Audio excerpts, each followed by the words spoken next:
අපි අද දියුල් බීම් එකක් හදාගන්න හැටි තමයි කියලා දෙන්නේ. ඒකට ඕන කරනවා දියුල්. මං අරන් තියෙනවා මේ දියුල් ගෙඩි 5ක් විතර තියෙනවා. ඊට පස්සේ ඒකට සීනි ග්‍රෑම් 200ක් අරන් තියෙනවා. ලුණු අපිට උමනා ප්‍රමාණයට දාන්න පුළුවන්. මේ පොල් බෑවක කිරි අරන් තියෙනවා. කිරි නැතුව ඔයාලට වතුරෙන් උනත් හදාගන්න පුළුවන්. පොල් කිරි අගුණායට වතුර දාලා හදාගත්තත් ගැටලුවක් නැහැ. ඊගාවට තියෙන වැදගත්ම දෙයක් තමයි අපි දියුල් තෝරගන්නකොට මේ ගන්න ඕනේ හොඳ අලුත් දියුල්.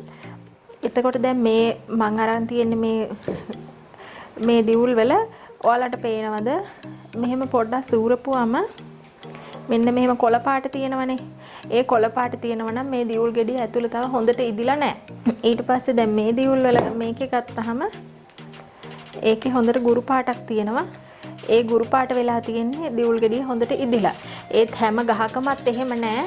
ඒ කියන්නේ සමහර ගස්වල ඉදිලම වැටෙන ඒවා තියෙනවා මේ පොත්ත කොළ පාටට තියෙද්දි. ඒක ඉතින් පළල බලලා හරි ඉතින් කොහොම හරි වල කඩෙන් ගන්න කෙනෙක් නම් සැලකිලිමත් වෙන්න මේ විදිහට ගුරු පාටට තියෙන එකක්ම ගන්න. ඒත් එක්කම තමයි මේවා මේ සත්තු විදිනවා ඉල්ලෝ විදිනවා කියලා සත්තු జాතියක් මේ පැත්තේ නම් අපි එහෙම කියන්නේ හීල් කරලා තියෙනවා රවුමට. ඒව දැන් ගම්වල අහුලන මිනිස්සු ගන්න මනුස්සයට පේන්නේ නැති වෙන්නේ සිදුර වහනවා මේ හුණු ටිකකින් අපි විට කන හුණු ටිකකින් සුදු පාටනේ හුණු. ඒකෙන් මෙහෙම වහපුවාම දියුල් ගෙඩිය පාටත් එක්ක ගන්න කෙනා හරියට දැනුමක් නැත්තම් එයාට හිතා ගන්න බෑ ඒක ඇත්ත දියුල් ගෙඩිය වගේනේ තියෙන්නේ. ඒ උනාට ඇතුළ නරක් වෙලා තමයි එහෙම උනාට තියෙන්නේ ගිහින් බලද්දි. ඒ හින්දා දියුල් ගනිද්දි සැලකිලිමත් වෙන්න හොඳට බර තියෙන්න ඕනේ අතට. ගොඩක් දවස් අපි දියුල් අහුලලා ගොඩක් දවස් පරණ වුණාම දියුල් ගෙඩිය බර නැතුව යනවා. දැන් මේව මේ බරයි. තව දියුල් වර්ගයක් තියෙනවා බත් දියුල් කියලා. ඒ වගේ ඇට නෑ ඇට කීපයයි තියෙන්නේ එක්ක ඇත්තෙම නෑ. මද විතරයි තියෙන්නේ. එහෙම දියුල් අහුනොත් ඉන්නම් හොඳයි අපේ බීම එක රසවත් අපිට හදා ගන්න පුළුවන්. හරි අපි දියුල් පළල බලමු.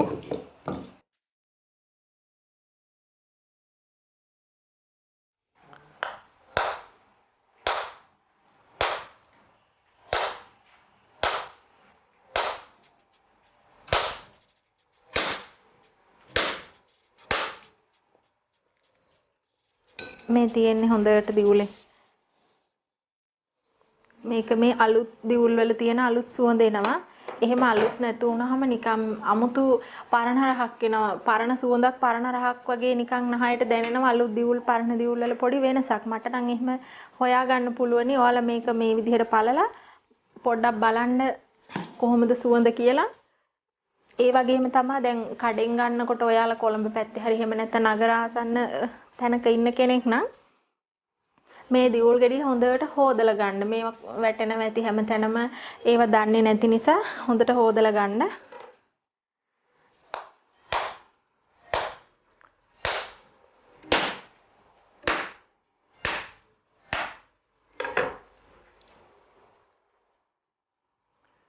මේ තියෙන්නේ ලස්සනට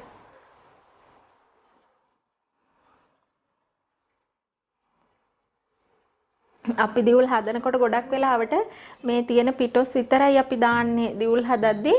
ඒ වුණාට දැන් ඉතින් එහෙම මේ ගසුත් දියුල් ගසුත් අඩුයි. ඔයාලට එහෙම ගන්නෙ නෑ. ඔයාලා දියුල් ගෙඩි කීපයක්නේ ගන්නකොට ගන්න. ඒ නිසා මේ ඇට කොටසක් දාන්න සිද්ධ වෙනවා. එහෙම නැති වුණොත් කරන්නේ මේ පිටොස් ගොඩක් දියුල් තියෙනවා නම් මේ පිටොස් විතරක් අරගෙන කිරියකට දාලා සීනි ලුණු දාලා මේ පෙරණ එකකින් පෙරා ගන්නවා. දැන් අපි ඇටත් එක්ක දාන නිසා තමයි අපිට මේ බ්ලෙන්ඩරයක් ඕන වෙන්නේ. එතකොට දැනෙන ඇඹුල් රස මේ පිටොස් විතරක් දානකොට දැනෙන්නේ හරිම ප්‍රණීත රසක් තමයි තියෙන්නේ.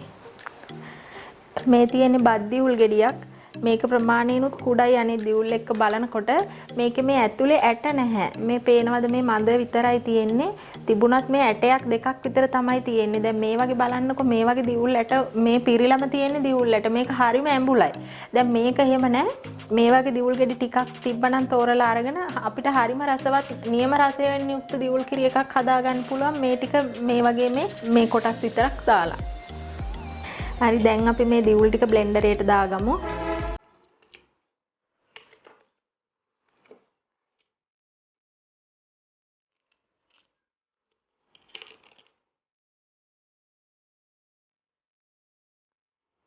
දියුල් වැඩිපුර හම්බ වෙච්ච වෙලාවක ඔයාලා මේ පිටොස් විතරක් දාලා හදලා බලන්න මම කියන කතාව කොච්චර දුරට ඇත්තද බොරුද කියන එක.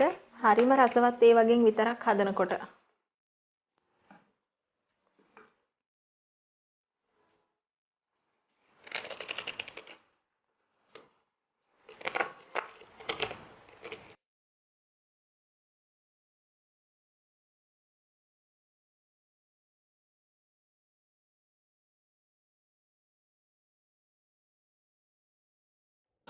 හරි. දැන් අපි මේකට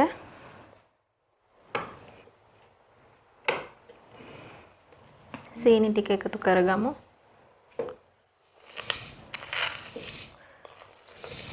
මේ මැද කොටස දාන නිසා තමයි අපිට සීනි ටිකක් වැඩිපුර දාන්න ඕන වෙන්නේ. මොකද ඇඹුල් ගතිය වැඩියෙන් දැනෙන එක වළක්ව ගන්නත් එක උපක්‍රමයක් විදිහට සීනි ටිකක් වැඩිපුර දාන්න වෙනවා. ඊට පස්සේ අපිට උවමනා ප්‍රමාණයට ලුණු. ඊගාවට අපේ මේ කිරි ටික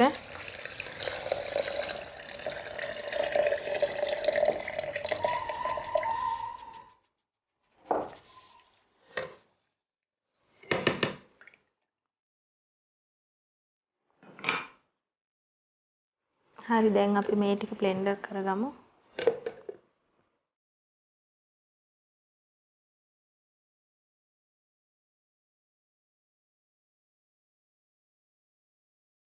දැන් අපි මේ ටික පෙරාගමු.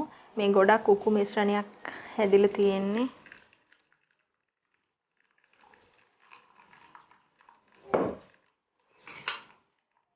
මේක පෙරෙන්නේ නැති වෙලා තියෙන උකු නිසා ඒතකොට හැන්දෙන් පොඩ්ඩක් මෙහෙම කරන්න ඕනේ.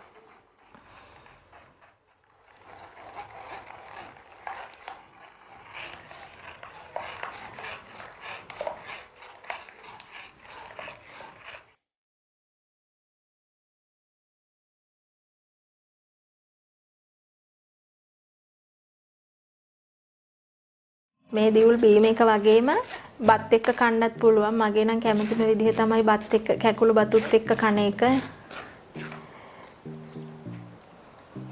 එතකොට මෙහෙම උකු ගතිය වැඩි වුණා කියලා මේ ප්‍රශ්නයක් නැහැ. රසයි බොද්දි. ඉතින් ඔයාලට මේක තව දියාරු කරගන්න ඕන නම් තව පොල් කිරි පොඩ්ඩක් හරි වතුර පොඩ්ඩක් හරි එකතු කරන්න. මේ තමයි බත් එක්ක කන්න හොඳම ගාන.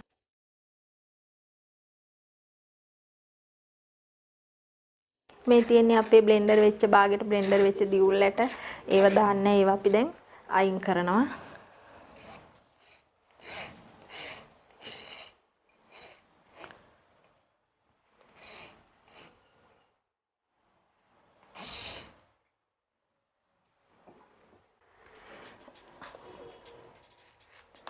අපි මේකට අයිස් පොඩ්ඩකුත් දාගමු.